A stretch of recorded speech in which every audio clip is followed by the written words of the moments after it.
Are you having a hard time figuring out what to get Dad for Father's Day? You should check out Row 1 Brand's Vintage Pictorum Gallery. They have America's best sports art. With over 7,200 historic sports prints, you're assured to find something unique for Dad this Father's Day. Instead of a boring old tie, get him a historic baseball photo taken by Henry High Sandom at the historic Polo Grounds Stadium in New York City during the 1894 Temple Cup. Or, if he's an NFL buff, check out the 1963 vintage NFL poster. These are so good looking that you'll be amazed how they turn out. Shop now at sportshistorynetwork.com/row1 and save 15% off your order. We got a real treat in this episode as Randy Snow of the World of Football podcast joins us to talk about one of his favorite players' favorite player jerseys, and it inspires me to learn a little bit more about the player too. And we come from the world of football for you with great stories about a great person. Coming up in just a moment.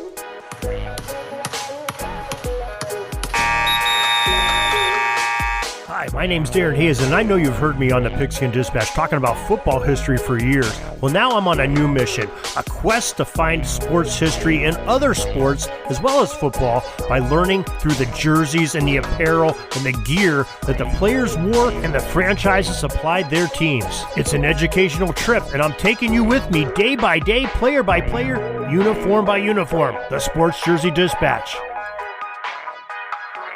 This podcast is part of the Sports History Network, your headquarters for the yesteryear of your favorite sport. You can learn more at sportshistorynetwork.com. Hello, sports friends. This is Darren Hayes of the Sports Jersey Dispatch podcast, and welcome once again to the Pigpen, your place to learn about great sports history through the uniforms and gear that the competitors wore. And we start off today with a real special guest. Randy Snow of the World of Football podcast and World of Football Kalamazoo website is coming in to join us to tell us about his favorite player jersey and the player that wore it, with some great history, and gave me a little bit of inspiration after there to talk about that same player, just a little bit more detail with some interesting facts about him. So I'll hand it over to Randy Snow, World of Football. Hi, this is Randy Snow from the podcast This Week in the World of Football. Each week, my son Adam and I talk about all things football. We talk about the NFL, the Canadian Football League, the XFL, the USFL, college, high school, indoor, and arena football. We love it all, and we talk about it all. Our show is broadcast from Kalamazoo, Michigan, which everyone knows is the center of the football world. Today I want to talk about one of my favorite jersey numbers and the man who wore it. It's the number 22. Now, living in Michigan and being a Detroit Lions fan, you might think that I'd be talking about the great Lions quarterback of the 1950s, Bobby Lane. And while he is certainly worthy of a lengthy discussion, I want to talk about someone who wore it a bit more recently, Heisman Trophy-winning quarterback Doug Flutie. Flutie wore the number 22 when he was playing at Boston College and threw his famous Hail Mary pass to beat the Miami Hurricanes in 1984. He was selected by the Los Angeles Rams in the 11th round of the 1985 NFL Draft, but chose instead to sign with the New Jersey Generals of the USFL. He wore number 22 with the Generals and became one of the many stars of the league. But the USFL folded after the 1985 season. Flutie then signed with the Chicago Bears in 1986 and had to switch to the number 2 because quarterbacks in the NFL were not allowed to wear a number higher than 19. He signed with the New England Patriots in 1987 and continued to wear the number 2 for the next 2 seasons until he decided to take his talents to the Canadian Football League in 1990, signing with the British Columbia Lions. The Lions allowed him to wear the number 22 north of the border, which he did for 2 seasons. In 1992, Flutie signed with the Calgary Stampeders, where he played until 1995 and wore the number 20. He finished his CFL career with the Toronto Argonauts in 1996 and 1997, wearing number 2.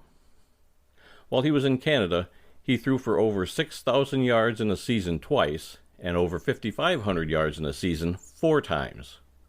He won 3 CFL Grey Cup titles, 1 with Calgary and 2 with Toronto. He was named the CFL's most outstanding player 6 times and was inducted into the Canadian Football Hall of Fame in 2008. Flutie returned to the NFL in 1998 when he was signed by the Buffalo Bills, and he wore the number 7. He also wore the number 7 during his time with the San Diego Chargers, but in his final NFL season in 2005, he wore the number 2 once again with the New England Patriots. That was the season when he made the first drop kick for an extra point in the NFL since 1941. While he may have worn several numbers over the course of his college and professional playing career, I will always think of Doug Flutie wearing the number 22 and being one of the most entertaining quarterbacks to ever step onto the gridiron. Thanks, Randy. That was an awesome take. I really appreciate you taking the time to talk about your favorite player, that number 22 jersey of Doug Flutie. Very interesting guy indeed. And it's pretty inspirational what Randy just talked about. Make sure you check out Randy and his son Adam Snow on the World of Football podcast. We have links to it in our show notes and on pigskindispatch.com in the article today on Doug Flutie. Make sure you check those out. Now, for anyone younger than 30 years old, the name Doug Flutie might not mean much to them in respect to football history. Yes, if you look at his mere NFL stats, that would say he was somebody that was a decent arm on an undersized quarterback by most NFL standards. It just couldn't hold a consistent gig with any particular franchise. This, too, would be a fair statement, but Flutie had an it factor about him. Not every starting signal caller has the it factor, but by gosh, Doug Flutie definitely did. Now, his NFL stats aren't all that great. I mean, he played 13 years in the league with an 8-year gap in between. We'll talk about that in a second, like Randy just did. But his NFL stats were he completed 1,177 passes on 2,151 attempts for 54.7% of his completions, 14,715 total yards, 86 touchdowns, and 68 interceptions. So not bad numbers, but more of a journeyman quarterback. Like he said, you played Chicago, New England, Buffalo, San Diego, back with New England. That's 5 different teams in the NFL, if you count New England twice. Okay, so now take those 14,000 some odd yards in the NFL and 86 touchdowns and combine that with 41,355 yards in the CFL and another 270 touchdowns in 8 seasons. So that's 21 years, and quick math tells me almost 56,000 yards and almost 360 some touchdowns. That's right up there with some of the greats of all time. And I understand the CFL is a little bit better, a little bit different game. There's no running in it. It's more passing. There's more players. There's more yardage. There's more, it's more geared to the passing game. But those are still some phenomenal numbers. And even by CFL standards, like we said, he was the number 1 CFL player of all time by TSN in 2006, and is a member of the Canada's Sports Hall of Fame and a College Football Hall of Fame. And just some phenomenal awards that he won. He was all Canadian quarterback 91 through 94. CFL's most outstanding player 4 different times. 6 different times. The Jeff Nicklin Memorial Trophy. He won that in 6 different occasions. All Eastern quarterback 4 different times. Grey Cup participant in 2 different times.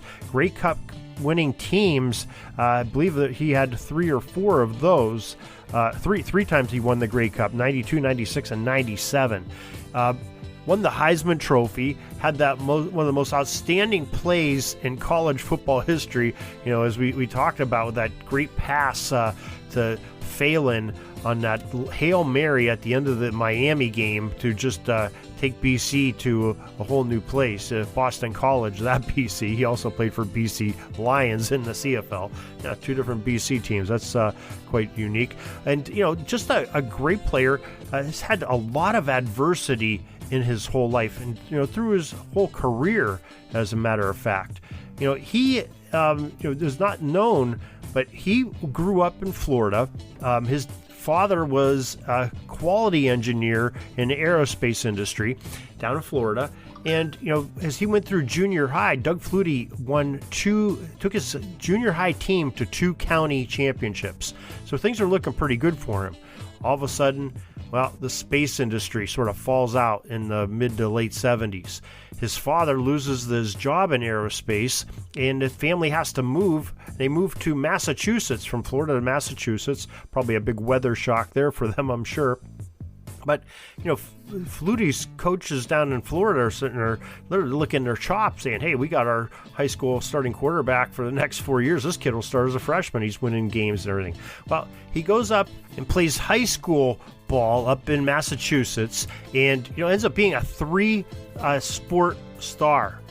Football, basketball, baseball, just outstanding at all three. He ends up being, all county and, he's an all-star at football. Gets to go to Boston College. They're looking at him. Oh, he's a little bit undersized and everything. Ends up winning the starting job there, wins the Heisman Trophy his senior year.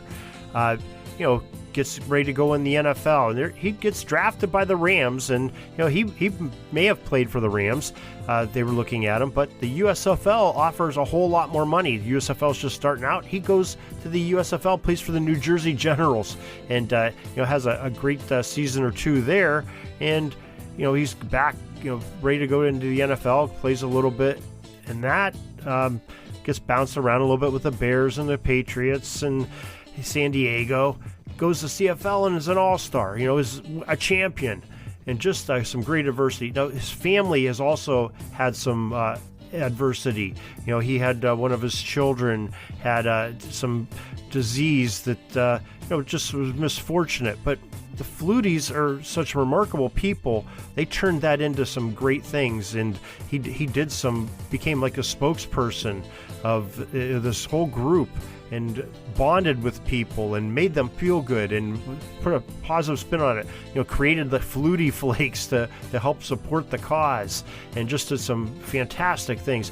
All through his career, makes a comeback in the NFL after the great CFL career, and supposed to be like the veteran leader to the Buffalo Bills, so that Rob Johnson can be sort of mentor him. And Johnson gets hurt, and what's Flutie do? He takes him to a winning record and brings hope to Buffalo. And just some remarkable things he does. And like Randy says, he kicks the first drop kick in decades in the NFL for points. That's the way Doug Flutie is. Has the it factor. And I'm glad Randy talked about him, and just some great things. Now I want to pass on one last thing before we go.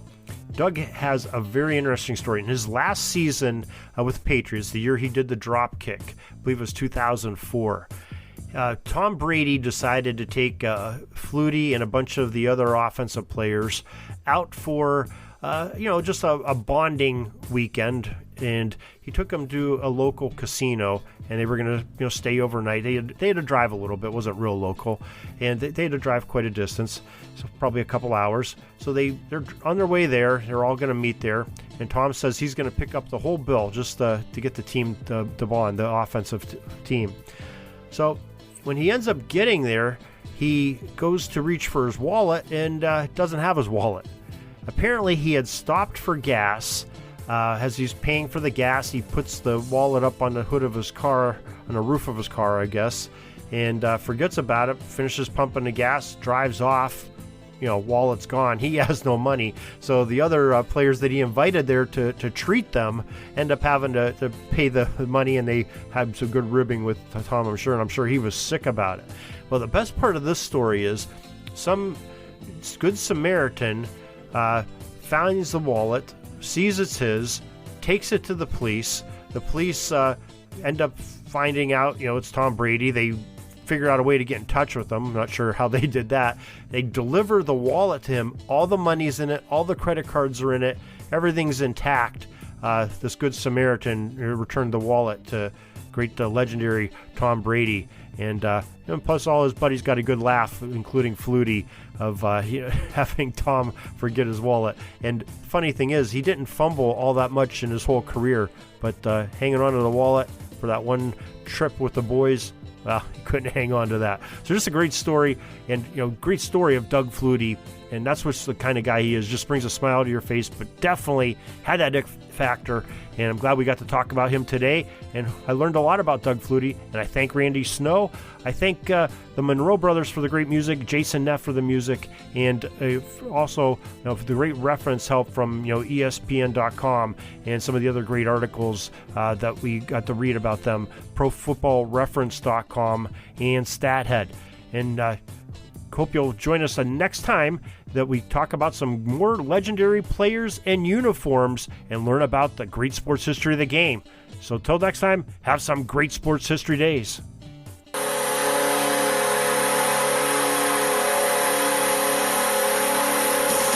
We're dribbling around and see the shot clock's almost out, so we got to put up our shot and come back tomorrow for some more great sports history.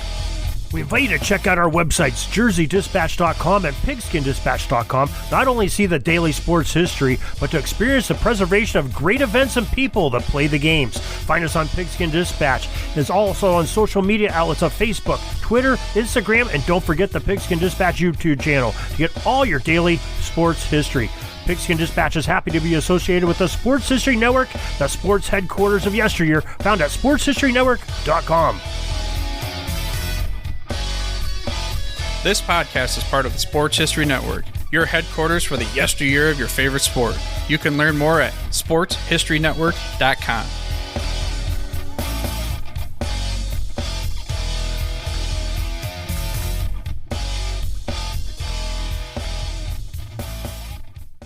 At the Sports History Network, we're all about sports yesteryear, and so we're so pleased to introduce you to Row One, an online memorabilia gallery and shop that brings your sports history to life anywhere. The Row One gallery includes over 5,200 gorgeously reproduced prints of team posters, game program covers, game tickets, advertisements, and more in baseball, pro and college football, pro and college basketball, and more. And any gallery item may be printed in a variety of sizes on wood, metal, canvas, acrylic, or poster paper. And in Row One shop, check out the thousands more of unique items with the retro and historical designs dating back to 1876, including t-shirts, long-sleeve shirts, phone cases, mugs, blankets, pillows, towels, and even shower curtains.